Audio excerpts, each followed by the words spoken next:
Hi, my name is Kenny Azinge, and this is my final project for ENME 351, which is basically an LCD clock that tells the time and temperature that is controlled by a switch, two potentiometers, and a thermistor for telling the time. So before we show you the actual functions of the clock, let's talk a little bit about the code. The code was written by me, and I got the Liquid Crystal library from where I ordered the code, which is Sunfounder. I also used the LCD example code. I also modified the LCD example code from tinkercad.com, and I got the Steinhart equation for reading temperature with the thermistor from Wikipedia. So before we actually start talking about the main part of the code, let's scroll down to a little of the functions that we will be calling in the code. So the first function is the temperature function, which basically reads the thermistor value and applies the Steinhart equation to get the temperature. The next function is the set hours, which reads the hours potentiometer in order to either increase or decrease the time. Then finally, the last function is the set minutes function, which reads the minutes potentiometer value to increase or decrease the time.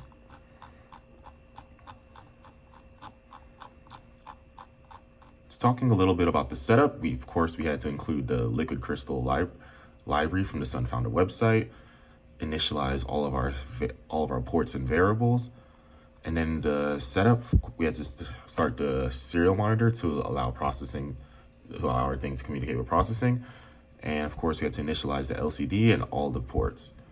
So now we get into the bulk of the code. First thing we did was tell the Arduino that we're using an LCD that is 16 columns and 4 rows, because that is the size of the LCD that I got. And of course then we're gonna print the initial hour, minute, second, and temperature values to the serial monitor to allow processing to pick it up. And then we just update the LCD display. So now this is where it gets tricky.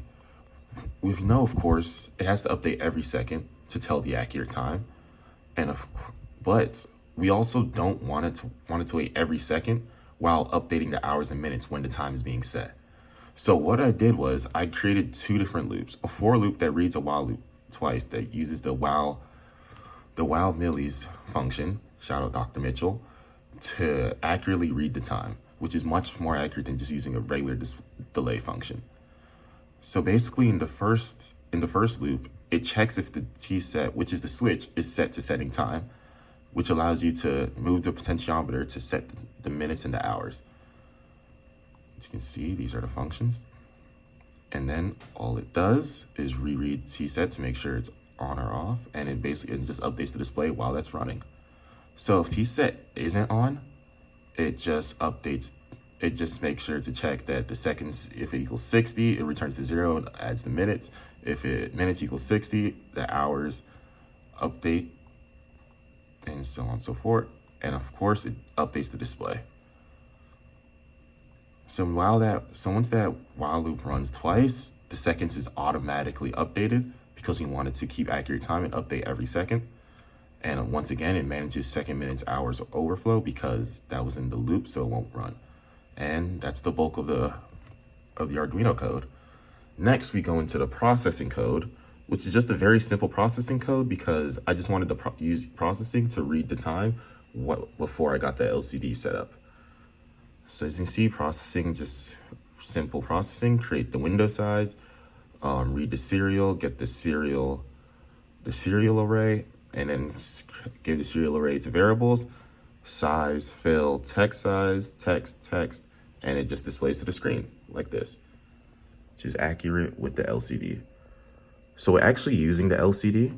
As you can see, you have the time, the temperature, and a unique message. So to set the time, what you do is you flip this switch, which then gives you a message that you're setting the time.